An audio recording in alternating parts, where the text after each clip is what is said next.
Just wait for an amazing result at the end of this video. We have two squares resting on the same line. The smaller square has an area of 1 square centimeter, while the larger square has an area of 2 square centimeters. Between them is another square placed at some angle, touching both of them exactly as shown. Our goal is to find the area of this tilted square. So, can you solve it?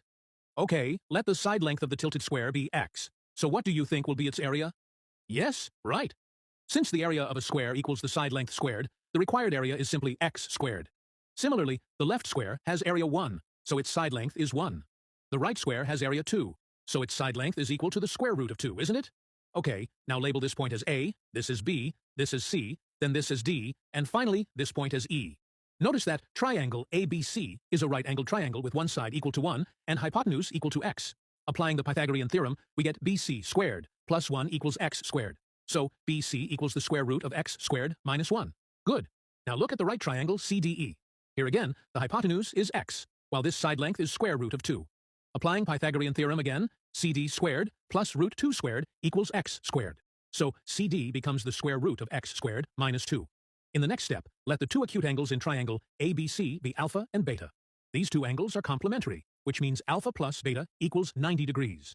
Now this angle is the angle of the square, and thus it is 90 degrees. Now let this angle be some value gamma. Then using the fact that angles in a straight line equals 180 degrees, we have beta plus 90 plus gamma equals 180. So gamma plus beta equals 90 degrees. Hey, from both these equations, it means that this angle gamma is equal to angle alpha itself. Wow.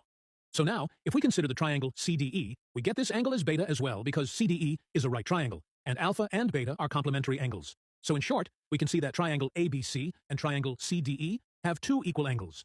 Now they also share the same hypotenuse length, which is x. Therefore, by the angle-side-angle congruence theorem, the two triangles are congruent. Since the triangles are congruent, their corresponding sides must also be equal. Now the side opposite to angle beta in triangle ABC is side AB, or 1. This means the side opposite to angle beta in triangle CDE, or segment CD, is also equal to 1. But we already found that CD is equal to the square root of x squared minus 2. Equating both of them gives the square root of x squared minus 2 equals 1. Squaring both sides gives x squared minus 2 equals 1. Rearranging, we get x squared equals 3. But hey, since the area of the tilted square is x squared, the required area is therefore 3 square centimeters, and that's it. Before we end this video, here's something fascinating. You know what? The area of this tilted square is always equal to the sum of the areas of the two fixed squares. In other words, if the side lengths of the two fixed squares are A and B, then the side length of the tilted square satisfies x squared equals A squared plus B squared. Since the left square has area 1 and the right square has area 2, we immediately get x squared equals 1 plus 2, which is 3. Isn't this a beautiful result?